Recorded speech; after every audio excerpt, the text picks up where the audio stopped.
All right, our two experts still on with us. Raja sir, to you first, do you agree with that list that we've drawn up? Would you change the order in any way?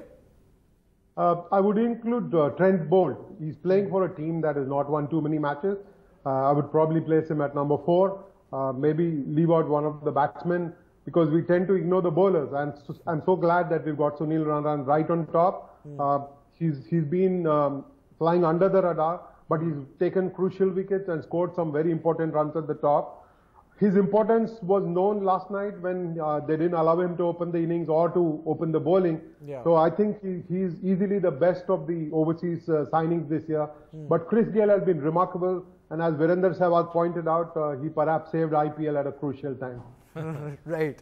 All right, now since we're talking about Narine and since Raj sir agrees with us that we put him at number 1, Ajay ji, here's a bowler who's had to remodel his bowling action more than once because it was, called, put under the radar. Yeah. Do you think he's not as threatening as before with his new bowling action, or has that not really made a difference?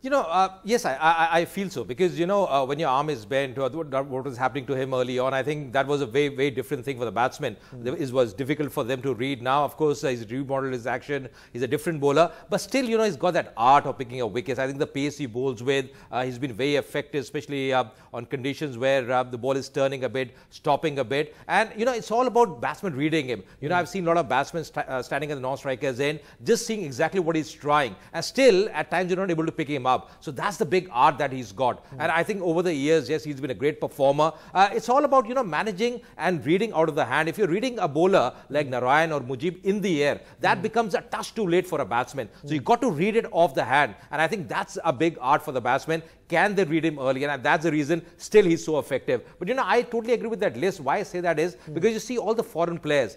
These foreign players, the team also has done very well. You see a team like Delhi, Raj mentioned about Trent Bolt. He struggled a bit in a few matches in the death overs. He's been expensive. Remember Dhoni bowling, batting against him. He was being clobbered over the park. So I think, overall, I think, these batsmen, Shane Watson, Chris Gayle, they have really been very effective. Linsom as well for SRH. So I think this list to me looks to be absolutely perfect. Right, Raza, you mentioned Chris Gayle earlier, and my next question will be about the big-hitting West Indian.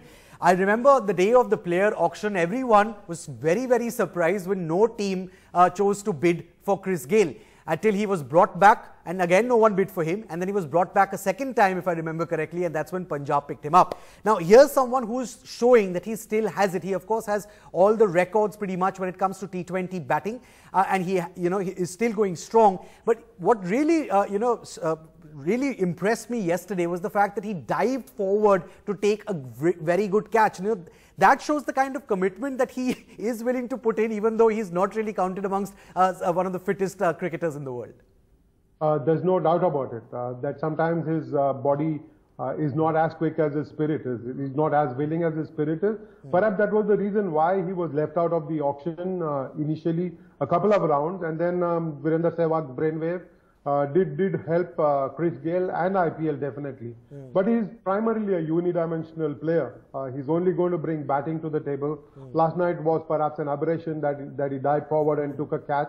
I remember Sehwag himself at one point of time asking media people, did you see that catch? Yeah. I think Chris Gayle now qualifies to join Sehwag and ask that question, did you see that catch? But primarily his batting is what has kept him in the side. Initially he was not very fit. And I think that's the reason why franchises didn't go for him in the initial stages. Right. Now, the next cricketer that I want to talk about with both of you gentlemen is someone who's not on that list, and that's because he hasn't really done much this season of the IPL. However, he was the most expensive player at the last auction, which is Ben Stokes, bought by Rajasthan for 12.5 crores. Ajay, do you think it's time perhaps to try someone else as far as the Royals are concerned?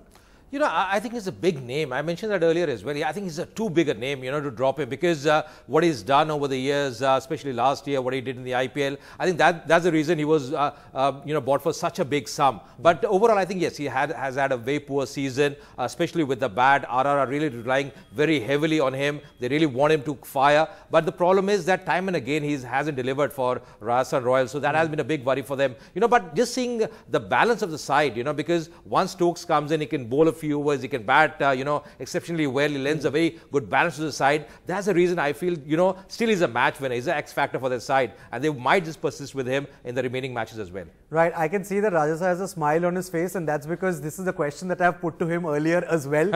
Is it time for Royals to perhaps try someone else than Ben Stokes? And I remember, Rajasa, last time you told us that no, he is too good a player and he will come good for the Royals. Have you changed your mind a little bit though?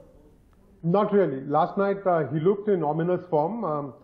Just scored 12 runs, not too many. It was a fantastic catch. I think he was out to a brilliant catch. Mayank Agarwal masterminded that catch.